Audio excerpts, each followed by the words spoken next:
내게 주신 은혜로 말미암아 너희 각 사람에게 말하노니 마땅히 생각할 그 이상의 생각을 품지 말고 오직 하나님께서 각 사람에게 나누어 주신 믿음의 분량대로 지혜롭게 생각하라. 아멘. 예수 그리스도의 대속의 공로를 인하여서 이제 구원받은 하나님 백성은 어떻게 살 것인가, 어떤 삶을 살아야 하는가, 이걸 이제 로마서 12장 이하로부터 가르치고 있습니다. 1절에는 이제 하나님께 예배자로 부르심을 받았다. 이게 가장 첫째의 부르심이다. 하나님을 언제나 경배하는 예배자로 살아야 한다는 거죠. 2절에서는 이제 하나님의 뜻을 추구하는 삶을 살아야 한다. 이 세상에 여러 가지 잘못된 방향으로 우리를 이끌어갈 텐데, 이 세상의 정욕과 안목의 정욕과 육신의 어떤 자랑, 이런 것을 위해서 살지 말아라.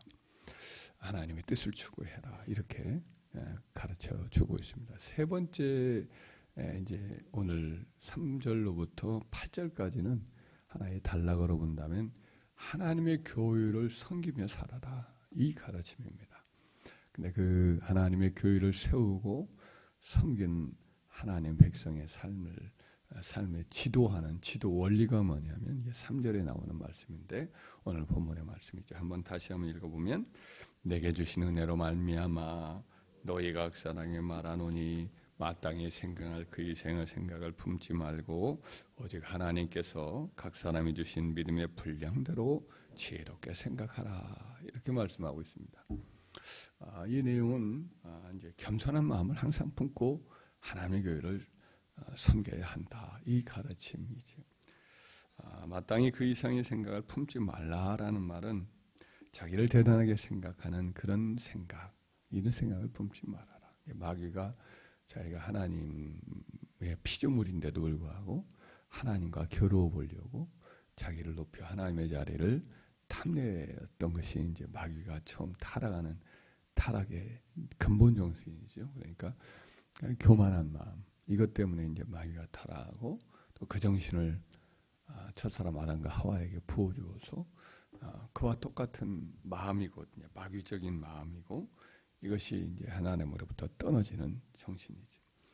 우리 주님은 이제 그와 달리 하나님 앞에 본질적으로 하나님이심에도 불구하고 사람의 자리를 취하시고 죽기까지 순종하는 겸손의 자리를 취하셨죠. 그래서 교회를 세우셨고, 교회 역시 이제 이 예수님의 겸손의 마음으로 세워지는 것이, 이것이 이제 근본 정신이라는 거죠.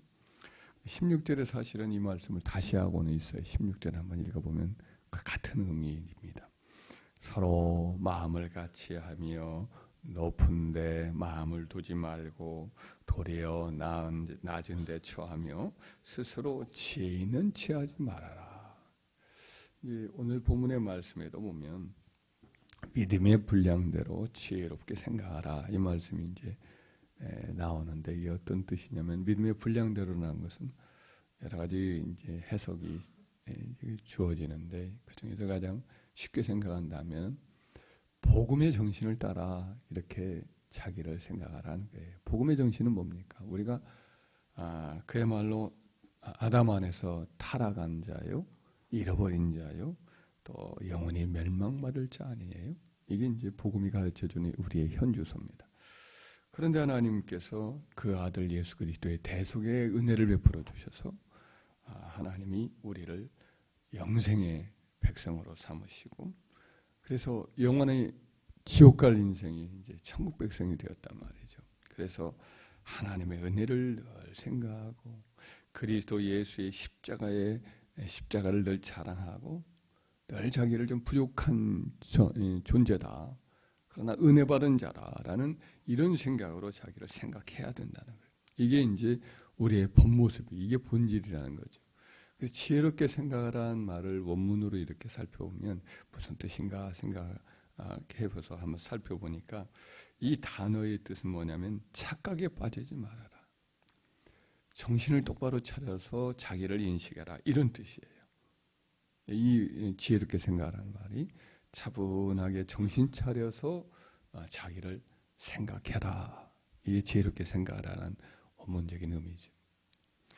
사도 바울이 참 이런 점에서는 한 예를 든다면 사도 바울은 기적도 행하고 뭐 병든 자를 수없이 고치고 그의 복음 전도의 활동을 통해서 교회가 세워지고 많은 영혼이 살려지고 이방인의 사도로서 하나님이 그를 놀랍게 사용하시는 그런 은혜를 입었어요. 천국도 보고 뭐 이렇게 올라가서 보고 말할 수 없는 말을 그가 듣기도 하고 하여튼 대단한 사람인데도 불구하고 자기 자신을 자랑하는 것이 전혀 없는 거죠. 이번에 하나님 말씀 쓴 편지를 보면은 늘 참 겸손하기 그지없습니다. 예를 들면 고린도교에 쓴 편지를 보면 나는 사도 중에 가장 작은 자라. 나는 하나님의 교회를 박해하였으므로 사도라 정말 받지 못할 자니라. 그러나 나의 나 된 것은 하나님의 은혜로 된 것이니 내게 주신 그의 은혜가 헛되지 아니하여 내가 모든 사도보다 더 많이 수고하였으되 이것도 내가 아니요 나와 함께 하신 하나님의 은혜로라. 세월이 갈수록 사도 바울은 언제나 자기의 모든 삶의 아름다운 것은 다 하나님의 은혜로 된 것이라고 자기는 사도들 중에 가장 꼴찌와 같은 존재다 이런 표현을 하죠. 근데 좀 더 시간이 지나면서 에베소교회에 보낸 편지를 보면 이런 말씀도 해요. 모든 성도 중에 지극히 작은 자보다 더 작은 나라. 이런 표현이에요.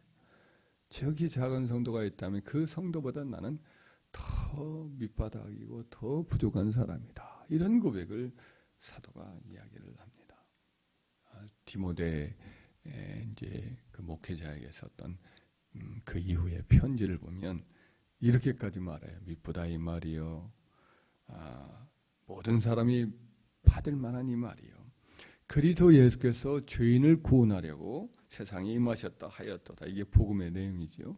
그러면서 하는 말이 죄인 중에 바로 내가 괴순이라 이런 말을 해요. 우리 주님께서 죄인을 구원하려고 오셨다. 참 못나고 악한 하나님을 거역하고 지옥에 떨어질 그 죄인을 구원하려고 오셨는데 그 죄인 중에서 가장 밑바닥에 있는 악한 죄인이 바로 나다. 이런 고백을 하고 있습니다. 이 사도 바울은 시간이 흐를수록 그의 고백이 점점 자기의 부족함을 더 알고 그러는데 바로 그런 부족한 자에게 하나님의 은혜가 임했고 하나님이 나를 붙들어 주셨다라고 하는 그런 고백이 늘 있어 온 것을 보게 됩니다. 그래서 그가 자랑거리가 자기에게 있다고 한다면 자기의 연약함, 자기의 부족함, 자기의 어떤 죄인됨 이것 외에는 자랑할 것이 없다. 이런 어떤 겸손의 정신이 가득했기 때문에 하나님 그를 계속해서 사용해 주신 줄 믿습니다.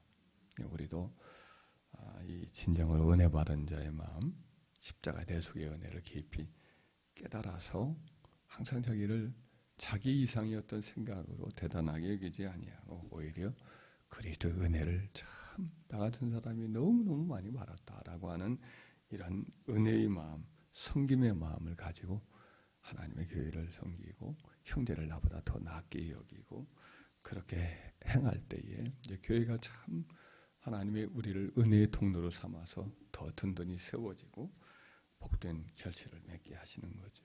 이와 같은 은혜가 세월이 갈수록 더 깊어져서 우리 자신이 이게 본질이죠. 정신을 차리고 보는 거죠.